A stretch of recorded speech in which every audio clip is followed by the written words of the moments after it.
আমরা জানি সুভদ্রা ঘোরতর সংসারী লোককে ভগবান শ্রীকৃষ্ণ রথের উপরে বসান। জগন্নাথ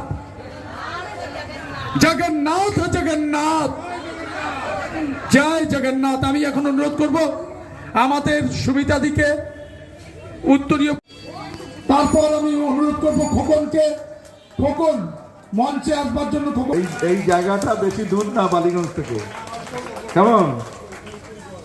রামায়ণ গীতা। আমি অনুরোধ করব, আমি দিলীপদাকে ওনাকে সম্মানিত করছেন। জোরে করতালি, ভারত মাতা কি, সবাই করতালি। 2 মিনিট সুবিধাদি অভিরাজকে, আমি সুবিধাদিকে বলবো এই সন্তানকে ওনার এলাকার ছেলে মোল্লা দিতে থাকে, এদেরকে পরিপুষ্ট করবার তৈরি পড়াচ্ছেন বিজয়বাবু। সবাই জোরে করতালি। এবারে সুবিধাদিকে বলবো, তোমাদেরকে একটা কথা বলতে চাইছি, সমস্ত বিভেদ ভুলে যা, নাহলে কিন্তু যেভাবে অত্যন্ত কনফিডেন্স ছিল, ওভার কনফিডেন্স যে আমি এটা করে দিতে পারি, কৃষ্ণকে আমি মানি না। তাই আমাদের কাছে শ্যামাপ্রসাদ মুখার্জির স্মৃতি, তাকে সম্মান করাটা অনেকদিন ধরে আমাদের কাছে একটা বড় আদর্শ। এই আদর্শ নিয়েই আমরা চলেছিলাম। যখন হয়তো ভারতীয় জনতা পার্টির অত সংখ্যা ছিল না, দীর্ঘ সংগ্রামের পর এই যে ক্ষমতায় এসছেন এবং কাজ করছেন আগামী দিনে, এবং আগামী দিনে কিভাবে আরো কিছু করতে চান আমাদের এই ওয়ার্ডের জন্য, সেই ব্যাপারে একদম অবশ্যই আমাদের সবসময় এটা আপনি খুব সুন্দর প্রশ্নটা বললেন যে দীর্ঘ সংগ্রামের পর আমরা সংগ্রামী সব এরা ভাইরা আমাদের সাথে আছে, সবাই মিলে কাঁধে কাঁধ দিয়ে লড়েছিলাম। আমাদের ভীষণ ভাবে একটা আশা ছিল যে আমরা পশ্চিমবঙ্গে পদ্ম ফোটাবো, আমরা মোদিজিকে একটা পশ্চিমবঙ্গ থেকে পদ্ম দেব। শুভেন্দু অধিকারী মহাশয় মাননীয় যিনি মুখ্যমন্ত্রী, এখন বর্তমান মুখ্যমন্ত্রী, আমাদের সাথে ছিলেন। ওনার অপরিসীম চেষ্টা এবং অপরিসীম সংগ্রাম এবং লড়াই আমাদের অনুপ্রেরণা দিয়েছিল। আমরা লড়েছিলাম, আমরা মন্ডল ভিত্তিক লড়াইটা করেছিলাম, আমরা ওয়ার্ড ভিত্তিক লড়াইটা করেছিলাম। তারপরে যখন বিধানসভা ইলেকশন আসলো, আমরা তখন কিন্তু লড়াইটা করলাম হচ্ছে বিধানসভা ভিত্তিক।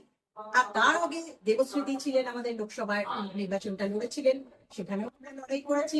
আমি 93 নম্বর ওয়ার্ডের যখন ইলেকশন লাস্ট কাউন্সিলর ইলেকশন হয়, তখন আমি ভারতীয় জনতা পার্টির তরফ থেকে নির্বাচিত প্রার্থী ছিলাম, তো সেখানেও লড়াই করেছিলাম। কিন্তু ওই যে 21-এ যে বিধানসভা ইলেকশনের পর আমাদের কার্যকর্তাদের উপর একটা নির্মম অত্যাচার হলো, মানে নির্মম থেকে নির্মমতম, মানে যেরকম অত্যাচার এইখানে আমরা একটু কান পাতলেই শুনতে পারবেন। এদের বাড়ি ঘর ভেঙে মহিলাদের অত্যাচার করে আমরা পাশে পাইনি, কিন্তু লড়াই আমরা থামাইনি। আমরা ওদেরকে বলেছি তোমরা বাড়িতে থাকো, আমরা লড়াইটা করে যাই, তো করে গেছি। আজকে আমরা ক্ষমতায় এসেছি। আজকে আমাদের শ্যামাপ্রসাদ মুখার্জির জন্ম জয়ন্তীতে আমরা ওনার মূর্তি স্থাপন করতে পেরেছি। আমরা সবচেয়ে দুঃখের বিষয়, আমরা কলকাতা শহরে এমন কোন জায়গা পেতাম না যেখানে আমরা শ্যামাপ্রসাদ মুখার্জির একটা মূর্তি, ছোট মূর্তি একটা স্থাপন করবো। নিজেদের বাড়িতে ফটো রেখে, নিজেদের বাড়িতে মূর্তি রেখে আমরা তাকে স্মরণ করতাম, তাকে তার জন্ম জয়ন্তী পালন করতাম, তার বলিদান দিবস পালন করতাম। এটাই দুঃখে, কিন্তু আজকে আমরা ক্ষমতায় এসেছি। আমাদের একটাই অঙ্গীকার, আমরা অঙ্গীকারবদ্ধ যে আমরা ভারতীয় জনতা পার্টির প্রত্যেকটা নিচুতলার বুথ লেভেলের কর্মী থেকে উচ্চ মন্ত্রী প্রত্যেকে এবং নরেন্দ্র মোদীজি আমরা সেবার কাজ, আমরা জনগণের সেবার মধ্যে দিই। আমাদের রাজনৈতিক তো লড়াই থাকবে, কিন্তু আমাদের সংগঠন তো এটা হচ্ছে সেবার। আমরা সেবার কাজ করেছি। ইতিমধ্যে আমাদের ভারতীয় জনতা পার্টির পক্ষ থেকে যেটা প্রমিস করা হয়েছিল, অন্নপূর্ণা ভান্ডার, যেটা লক্ষ্মীর ভান্ডার ছিল, তো সেটা 1,000 টাকা ছিল।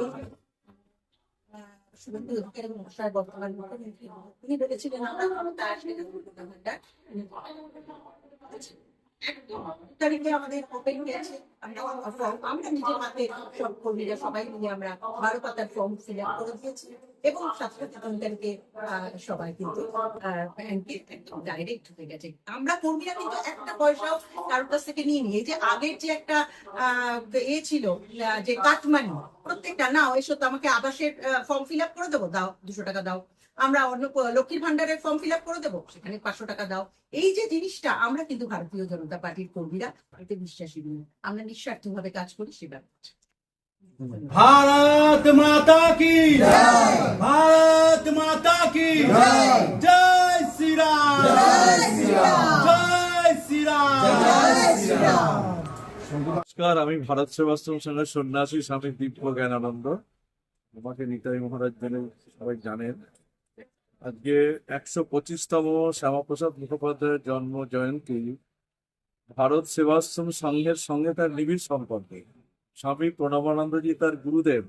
1940 সালে কাশী ভারত সেবাশ্রম সংঘে আচার্য স্বামী প্রণবানন্দজিকে মন্ত্র দীক্ষা দিয়েছিলেন।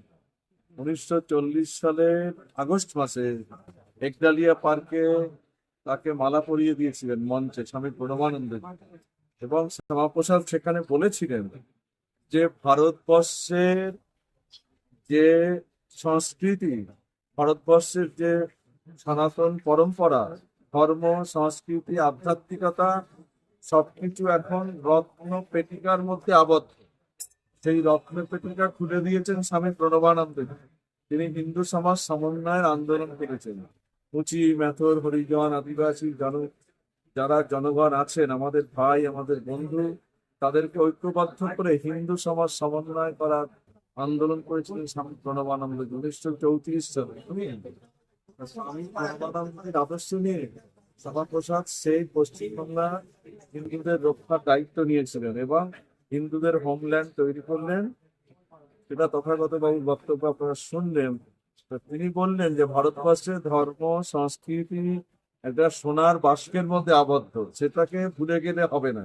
সেই বাস্কটা খুলে হিন্দু ধর্মের আচরণ অনুষ্ঠানগুলো আমাদের করতে হবে। যুব সমাজকে আগে নিজের ধর্ম সম্পর্কে সচেতন হতে হবে, নিজের ধর্মের রুলস রেগুলেশন ফলো, নিজের ধর্মের অনুশাসন নিয়ম কানুন মেনে আগে আমাকে আদর্শ হিন্দু হতে হবে।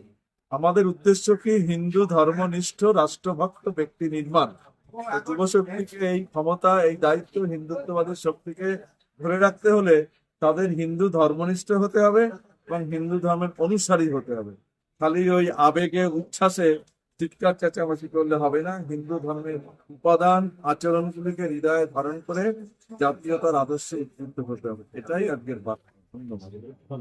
তার সম্বন্ধে তো এখন মাইকে বললাম, আজকে আমাকে অনেক জায়গায় 5 জায়গায় যেতে হবে এবং বয়স হয়েছে, বাড়িতে অসুস্থতা আছে, সেই জন্য বেশিক্ষণ বলার অবসর নেই। শুধু এইটুকু বলতে পারি যে আমরা বাঙালি হিন্দুরা যে আজকে এই কলকাতা শহরে, পশ্চিমবঙ্গ রাজ্যে মাথা উঁচু করে ভারতের নাগরিক হিসেবে বেঁচে থাকতে পারছি, এটা এই মহাপুরুষের। আমরা প্রথমে বলি, আমরা যখন এখানে যেখানে আপনারা এখন দাঁড়িয়ে আছেন, এটা রাসবিহারী বিধানসভা, এটা হচ্ছে 93 নম্বর ওয়ার্ড। আর রই মোস্তাকলের এই জায়গায় শ্যামাপ্রসাদ মুখার্জির মূর্তি আমাদের স্বপন দাসগুপ্ত মহাশয়, যিনি এবার বিধায়ক জিতেছেন, অর্থমন্ত্রী আমাদের একটু আগে ওপেন করেছেন। তারপরে ভারত সেবাশ্রম মহারাজ এবং তথাগততা আমরা সবাই মাল্যদান করি। এছাড়া আপনি দেখতে পাচ্ছেন শিক্ষা ব্যবস্থা, বর্তমানে শিক্ষা ব্যবস্থা যেই জায়গায় আগের যে সরকার নিয়ে গেছিল পুরো সিস্টেম। আমি যখন 87 নম্বর ওয়ার্ডে বিজেপি কাউন্সিলর ছিলাম, 2015 থেকে 21 অব্দি আমি 7খানা স্কুলের চেয়ারম্যান ছিলাম। এত লজ্জা লাগে আমার, ওই স্কুলগুলো যথারীতি কালীগঞ্জ ইনস্টিটিউশন, দেশপ্রাণ, অভয়চরণ স্কুলটাকে পুরো প্রমোটারদের হাতে তুলে দিয়ে তাদের টিচারদেরকে বসি মায়না গুনছে। টিচাররা, দেশপ্রাণ স্কুলের টিচার, তার নিজের বাচ্চারা কানমেল স্কুলে পড়ে।